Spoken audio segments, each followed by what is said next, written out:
Една от основните причини за проблеми в опорно-двигателния апарат през последните години е заседналия начин на живот и работа. Съсредоточаването в какъвто и да е вид екран, най-вече модерния смартфон, изтръгва вниманието от тялото ни и го съсредоточава изцяло тук. Ние не съблюдаваме как стоим.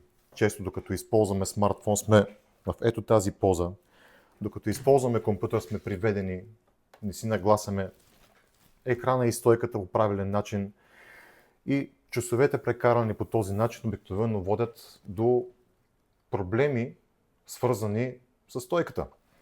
Получава се мускулен дисбаланс, който е свързан с скъсяване на гръдните мускули, скъсяване на горната част на трапецовидния мускул, скъсяване на широкия гръбен мускул и отслабване на мускулчетата горе отзад на гърба, които държат стойката ни изправена. За да променим това, трябва да поработим пряко над навика си да стоим по неправилен начин пред екран и най-вече да правим и по някое друго упражнение, което предстои да бъде показано днес. Упражнението, с което днес започваме, касае изключително много мускулатурата на горната и средна част на гърба. Тя е изключително важно да бъде стимулирана, когато имаме проблема, който коментирахме преди малко, а то е кофти позата, която вземаме при дълъг работен ден на компютър. Упражнението е следното. Наричат го фейспул на английски или може би на български се превежда дърпане към лице. Ако имаме сила в мускулите, които ще тренираме, го правим със съпротивление, в случая ластици, които завързваме на нивото на гърдите за нещо, или го правим без ластики, без натоварване, последния начин. Изправяме се. Ръцете са протегнати на нивото на раменете. Следващото, с което се започва. Дърпаме лакътя назад и същевременно го извъртаме по този начин. Когато застанем в крайна точка, лакътя трябва да е малко по-високо, не трябва да идва близко до тялото. И когато застанем в крайна точка, гоним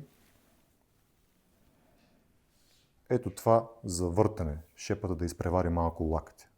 Една външна ротация, която идва от мускулчетата ето тук, които са много неглижирани в съвремието. Ако го правим с ластик, стараем се да изправим хубаво гърдите. Когато дръпнем ръцете зад нас, пробваме да не компенсираме с корема и с кръста, а всичко да идва като натоварване от тази част на гърба. Винаги се стараем да увеличим ротацията, защото това е ключово нещо в изпълнението на упражнението. Следващото упражнение, с което продължаваме, отново касае средната част на гърба, която поддържа стойката изправена в деня ни. Може да се прави отново с ластик, може да се прави и без нищо. Показвам го без ластик. Дигаме ръцете с шепите нагоре, малко над главата. Движението е следното.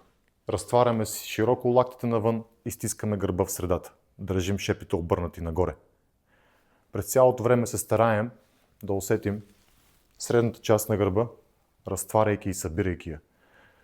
Ако го правим с ластик, ластика трябва да се цели някъде в почти долната част на гърдите, лакътът да е много леко свит. Събираме силно назад лопатките, задържаме секунда-две и тогава пускаме. Юмруците ходят нагоре, дърпаме и събираме, съжалявам, малко по-свит лакът. Дигаме. Мъртвата тяга е упражнение, около което витае един голям страх хората да не го правят, защото могат да се повредят. Истината обаче е, че ако бъде изпълнявано правилно и без огромни тежести, които хората имат като визуализация в главата си, то може да бъде една панацея за повечето гръбначни проблеми, които хората имат със времето. Прави се последния начин. Застава се на удобен за таза разкрач. Следващото, което правим, може да фанем гири, може да застъпим ласти, както той ще направи сега. Да го фанем малко по-късо. Долу-ниско. Изправяме хубаво гърба и започваме да потъваме последния начин. Гърба и лопатките са в правилна позиция, приклекнали сме с краката си.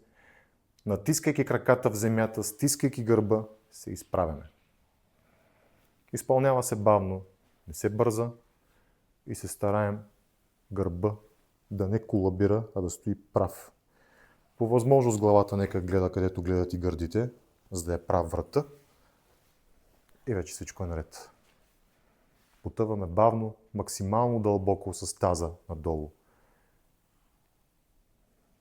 Не е задължително да се започва с гири или с ластици. Ако нямаме увереността, достатъчно е от начало да усвоим самото движение, за да можем след това да добавим натоварването, което ще помогне още.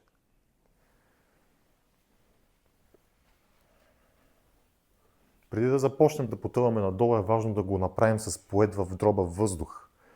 Когато изпълним упражнението и се изправим горе, тогава въздуха се изкарва от дроба.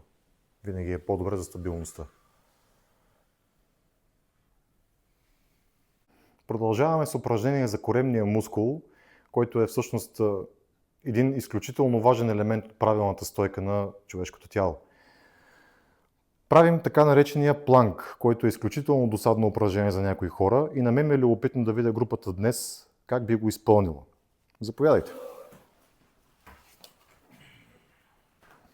Всички се стават в позиция планк, което е упражнение за коремния мускул. Интересно е, че при всички стойката е обратната на тази, която трябва да бъде. Коремният мускул в момента почти не работи, а работи повече кръста и ето тези мускули тук на крака. За да заработи коремния мускул, трябва да дигнем високо корема и да изгубим тази арка, която в момента имаме тук. Не да показваме дупето, а да покажем кръста си нагоре. Тогава вече тези две точки, където е заловен коремния мускул, се събират и всъщност планка е правилен. Стараем се да задържим позата с корема, не с кръста. Ето това го показваме нагоре. Това леко надолу. Окей, стигни тук. Готово. Поддържайки тази поза с огънат по обратен начин кръст, ще усетим корема по един по-различен и вече доста по-правилен начин. Може би времето, което ще прекараме така, няма да е толкова дълго и ще бъде малко по-трудно.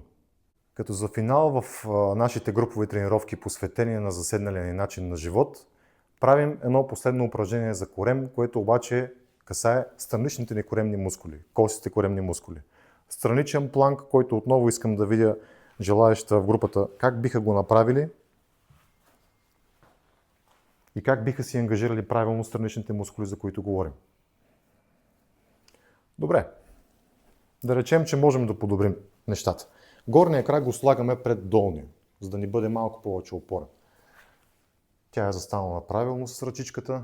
Следващото, което правим, ето тази странична част да я покажем високо нагоре към тавана, леко извъртайки тялото напред. Дигаме ето това нагоре, стискаме го и задържаме с тази част време.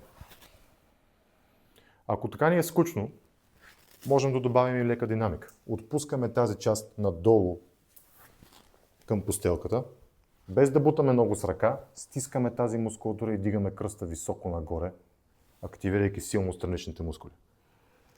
Стискаме, стискаме, стискаме, правим пауза и контролираме бавно движението със същите мускули, които активираме за нагоре.